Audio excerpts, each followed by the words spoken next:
Hello, my friends. How are you again, beloved? I hope you are doing amazing. Uh, I'm here to continue the series on the fruit of the Spirit, transformation, and God, our daddy, being the vine dresser. I hope the last, it's been about 3 weeks now, have been seriously, honestly transformational for you. And that as you're going through this process, again, maybe you are right in the beginning. You're still at I am the beloved, like I am the beloved, or maybe what he's had you move into is self-control. This week, what I would like to begin discussing is another one of the amazing aspects of the fruit of the Spirit that we all need and is going to be super beneficial at this time, and that is peace.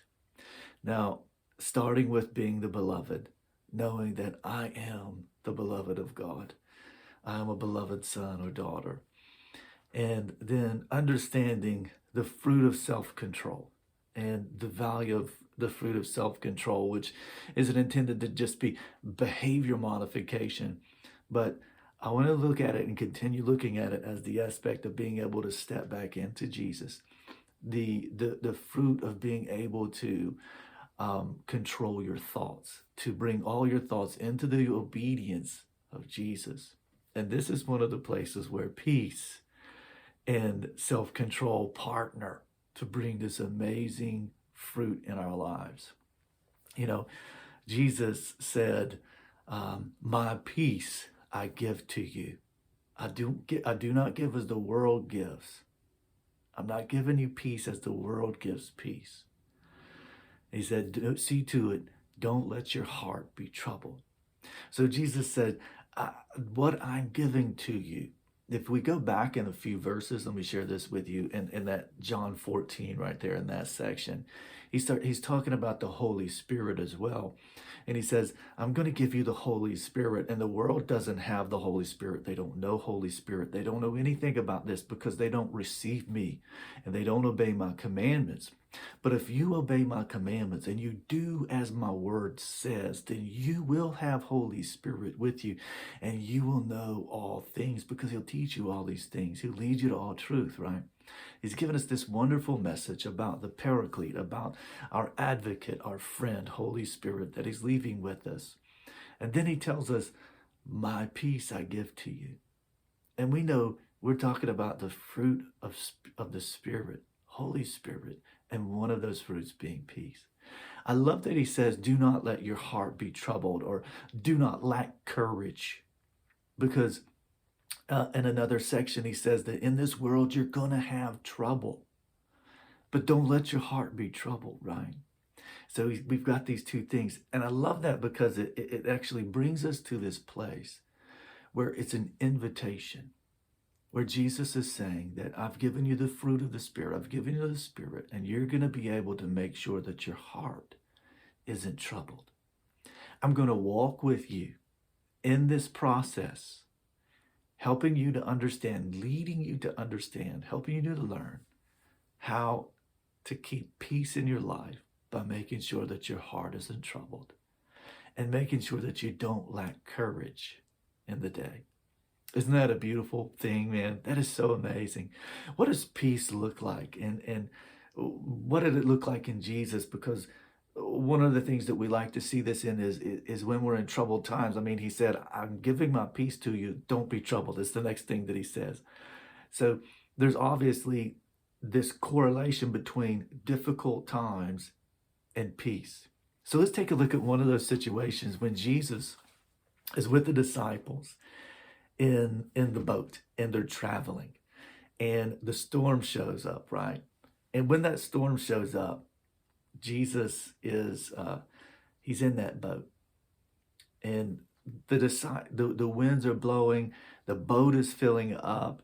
The disciples think they are about to die. They're like, we're gonna drown. This is all over. And they look over at Jesus, and this dude's over there sleeping. And they're beginning to get upset with him. They're starting to think, all right, all hands are on deck here. We're trying to make sure that we survive this. Obviously, this storm is bad enough that we could die. And this guy's over here sleeping. So finally, one of them gets the nerve to go over to him and wake him up. And they're like, don't you care that we're about to die?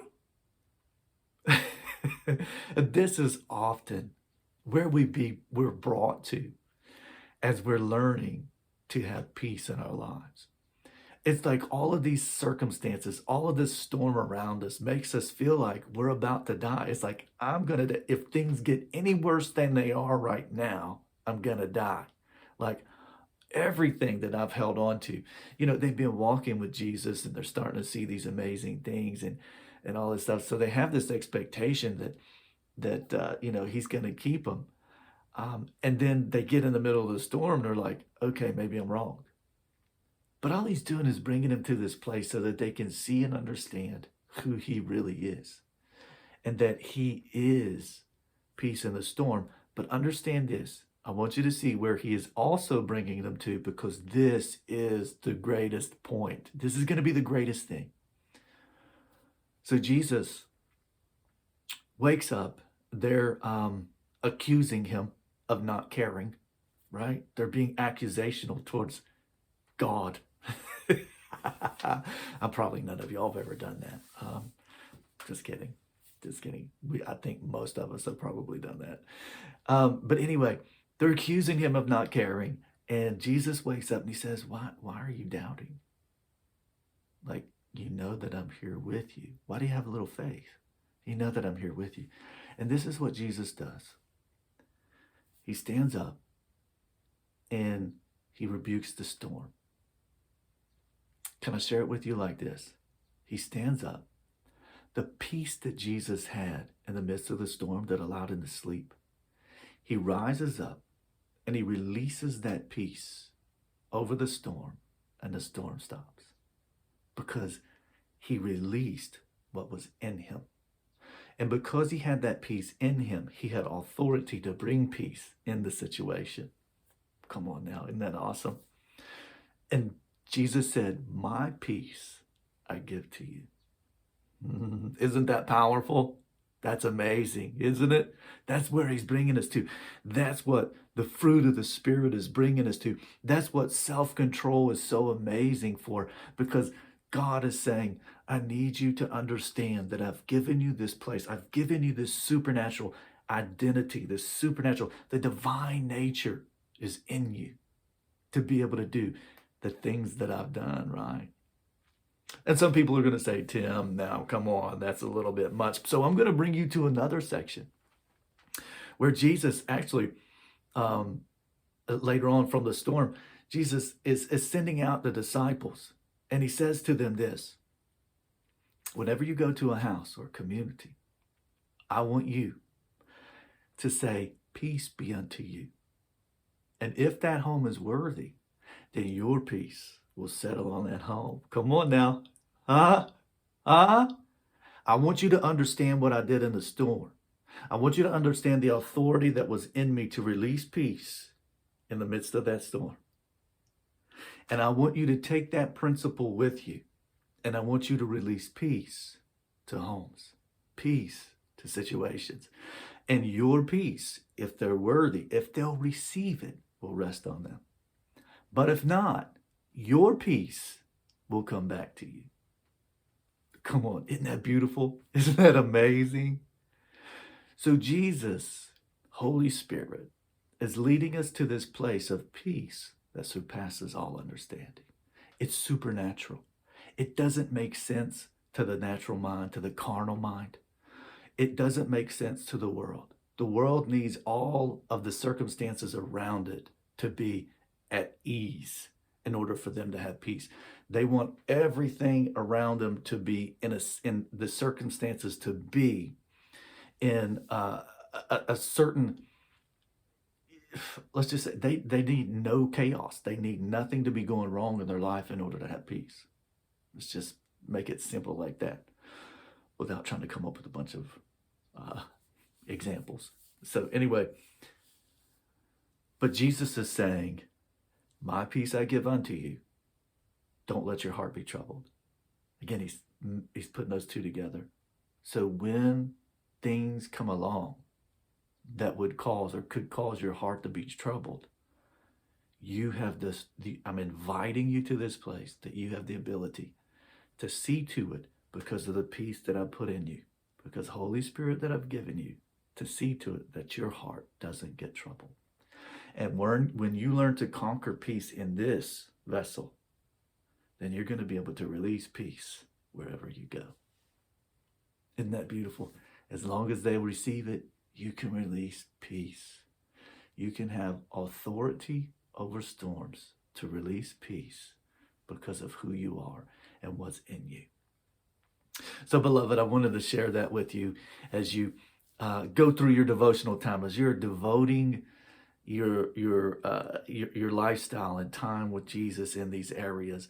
Remember that this is a devotional, all right? This is you and Jesus taking your time and whatever time that you take and learning how to allow the fruit of the Spirit to be developed in your life. If the fruit of peace is going to be developed, then that means that we're going to see trouble. We're going to see trouble anyway, but when we change our perspective and we don't expect God to make all of the circumstances right, but in the midst of all of it, for us to have a peace that surpasses understanding. How can you have peace with what's going on? Because of Jesus. Because if he can have that peace, and we are one in the Spirit, and I'm loved by God the same way that Jesus was loved, then everything I see Jesus do, I can do. Everything that Jesus had, I can have. Therefore, I can have peace. And he showed me his peace in the midst of a storm because he wanted me to have the same peace. And he has given me that peace. Be blessed, beloved. I hope this blesses you. If you have any questions, thoughts, comments, whatever, please just let me know. This is intended to, in part, be a discussion if we can have a discussion, but whatever way, share this with your friends as far as talking it out. Devotional things and learning the word is talking it out. And I'm not talking about share this video. If you want to share the video, that's great. I'm talking about sharing with your friends, going back and forth about who God is in your life and developing the fruit of the Spirit. I appreciate you. Thank you again for spending this time with me and taking this journey about developing the fruit of the Spirit. Transformation. This is bringing about transformation in our lives, and it will transform your life. And allowing God, again, to be the vine dresser. He's the one that's letting us know what he's working on at this time. And we can always pull back to every single thing that's going on in our life, and say, all right, God, what fruit are you working on right now? Be blessed, y'all. I hope you have an amazing day.